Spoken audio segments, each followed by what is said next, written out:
Okay. We know that most human embryos are aneuploid, and aneuploidy is the main cause of implantation failure and miscarriage. And as we know, with advanced age, aneuploidy rate increases dramatically, and this explains the dramatic decrease in implantation. And selecting euploid embryos improves selection of the embryos and improves the implantation rates. The challenge number one for PGT-A is that you will have the same cumulative live birth rate whether you do PGT-A or not. But with PGT-A, you will have lower abortion rate, lower abnormal pregnancies, less time to pregnancy, more single embryo transfer, and more cost effective.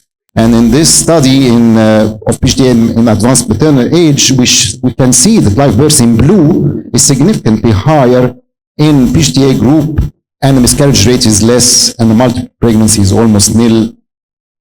And the second challenge is that the usefulness of PGT-A in lower age, or in patients younger than 35, was challenged. And many studies failed to show that. However, the long-awaited STAR trial, which is a multi-center prospective randomized trial, that failed to show any benefit of PGT-A below the age of 35. And this was due to the lack of experience of many of the fertility centers that participated in the study, and a very important topic, which they did not transfer mosaic embryos, which have some potential for pregnancy. Actually, this study shows that RCTs are not the best way to study the effect and the benefit of PGT-A. And we better go to clinic self-assessment and non-selection studies. In highly experienced centers, PGT-A shows a favorable outcome compared to non-PGT-A. And even if we use the HIFIA results with propensity score, PGT-A gives a higher live birth rate in all ages. The third challenge is the high false positive rate that was thought to occur with PGT-A. This was in the past when mosaicism was overexpressed and overdiagnosed due to aneuploidy, and mosaic embryos were considered abnormal and were not transferred.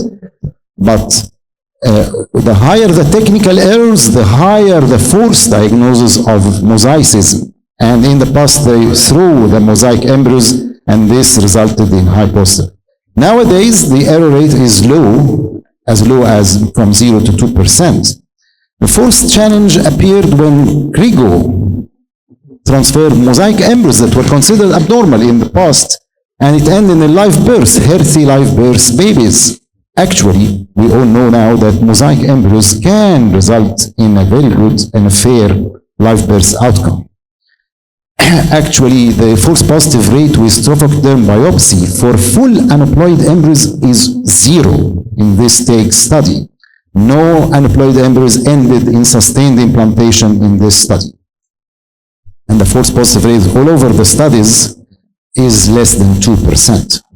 The fifth challenge is mosaicism. The true mosaicism is very low in IVF. Very low in PGT-A. It should be less than 5%. And if you have a higher mosaic rate, this means that you have some problem in your lab. And many technical problems can result in overdiagnosing mosaicism. You should revise yourself if you have this. Many, as we know, that mosaicism will end 1 minute. Okay. So mosaicism can end in live birth and should be deprioritized and not discarded. The sixth challenge is the false negative, which is of the past due to the use of all platforms. Nowadays, it's very low. Concordance is excellent with PGT-A nowadays. It is almost 99.6% for euploid and is very good for aneuploid embryos. The fifth challenge is the biopsy effect. Day 3 biopsy should be omitted because it destroys the embryo.